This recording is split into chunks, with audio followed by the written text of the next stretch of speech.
What if I told you that one of India's most vibrant states is on the brink of tearing itself apart? Manipur, known for its rich culture and scenic beauty, is now a battleground of ethnic tensions, land disputes, and questions of identity. But beneath the headlines lies a story far more complex and gripping. A story of power struggles, historical grievances, and national security threats. Why has this conflict spiraled out of control?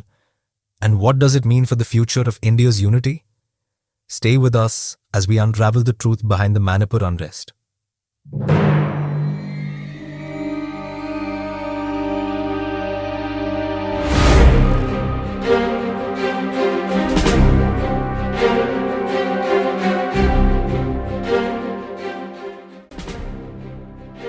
मैं सभी मुख्यमंत्रियों से आग्रह करता हूं कि वे अपने राज्य में कानून व्यवस्था को और मजबूत करें, खास करके हमारी माताओं बहनों की रक्षा के लिए कठोर से कठोर कदम उठाएं। घटना चाहे राजस्थान की हो, घटना चाहे छत्तीसगढ़ की हो, घटना चाहे मणिपुर की हो, इस देश में हिंदुस्तान के किसी भी कोने में, किसी भी की राज्य सरकार में राजनीतिक वाद विवाद से ऊपर उठ करके कानून व्यवस्था का महात्मा है, नारी का सम्मान, और मैं देशवासियों को विश्वास दिलाना चाहता हूं, किसी भी गुनहगार को बख्शा नहीं जाएगा। कानून अपनी पूरी शक्ति से एक के बाद एक कदम उठाएगा। मणिपुर की बेटियों के साथ जो हुआ है, इसको कभी माफ नहीं किया जा सकता। Manipur, one of India's most culturally rich and geographically strategic states, has been engulfed in unrest and violence, raising pressing questions about national unity and governance. At the heart of this conflict lies a deep-rooted tension between the Meiteis and the tribal communities, particularly the Kukis, over land, identity, and resources. From a nationalist perspective, this turmoil reflects not just a local issue, but a challenge to the ideals of inclusivity and sovereignty that bind India together. So what are the real causes of this unrest, and how can they be resolved? Let's dive into the complex realities of the Manipur conflict and its implications for the nation. The unrest and violence in Manipur stem from deep-rooted issues involving ethnicity, land, governance, and identity, viewed through a nationalist perspective as challenges to the unity and sovereignty of the Indian state. At the core of the conflict is the tension between the Meitei community, which forms the majority and resides in the Imphal Valley, and the tribal communities, predominantly Kukis, who inhabit the surrounding hills. The Meiteis, who have historically played a central role in the region's cultural and political life, are seeking Scheduled Tribe (ST) status to secure constitutional protections and access to resources. This demand has alarmed the tribal communities, who perceive it as a potential threat to their land rights, autonomy, and identity.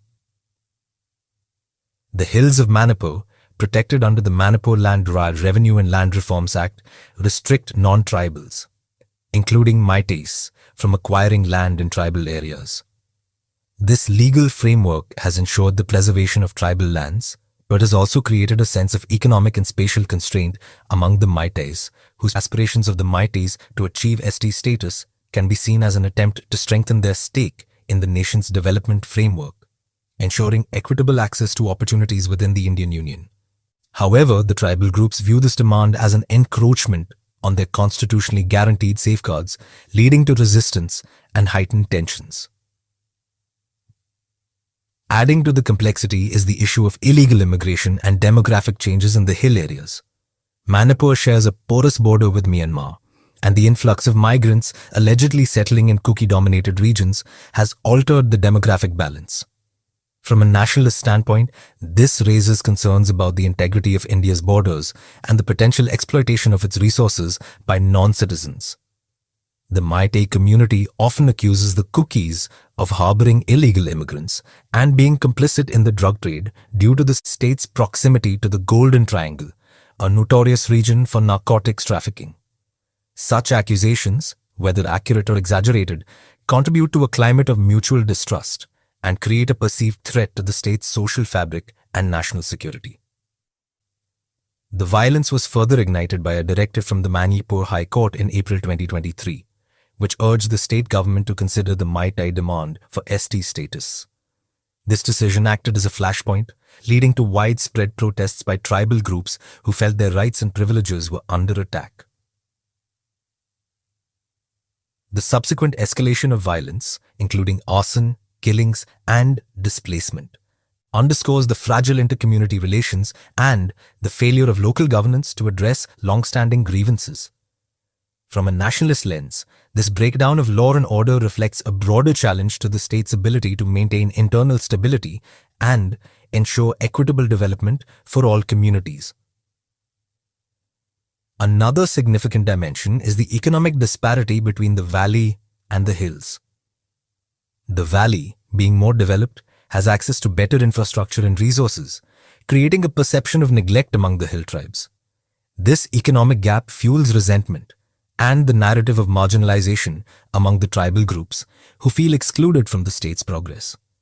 For a nationalist, this inequality represents a critical obstacle to achieving the vision of an inclusive and united India, where all regions and communities contribute to and benefit from national development. Furthermore, the presence of armed groups representing both Meitei and Kuki interests exacerbates the situation. These groups, often operating with competing agendas, challenge the state's authority and disrupt efforts to mediate peace. Militancy in Manipur is not just a local issue, but a national concern as it undermines the rule of law and threatens the sovereignty of the Indian state. The inability to disarm these groups and bring them into the democratic fold highlights the need for a robust strategy to integrate marginalized regions into the national mainstream while addressing their specific concerns. The Manipur unrest is a complex interplay of ethnic, economic, and geopolitical factors, all of which test the resilience of India's democratic and federal structure. From a nationalist perspective, the violence is a reminder of the importance of fostering unity and diversity while addressing legitimate grievances through dialogue and development. The state must strike a delicate balance, ensuring that no community feels alienated while safeguarding the integrity and security of the nation as a whole. Conflict in Manipur is more than a regional dispute. It is a microcosm of the challenges India faces in managing diversity and ensuring equitable development. From the Meitei's aspirations to the Kukis' fears of marginalization, these tensions highlight the delicate balance required to uphold the unity and integrity of the nation. Resolving these issues will require strong leadership, inclusive policies, and a commitment to justice for all communities. As we reflect on Manipur's story, it's a reminder of the work needed to strengthen the bonds of our diverse yet unified India. Thank you for watching, and don't forget to like, share, and subscribe for more insights on pressing national issues.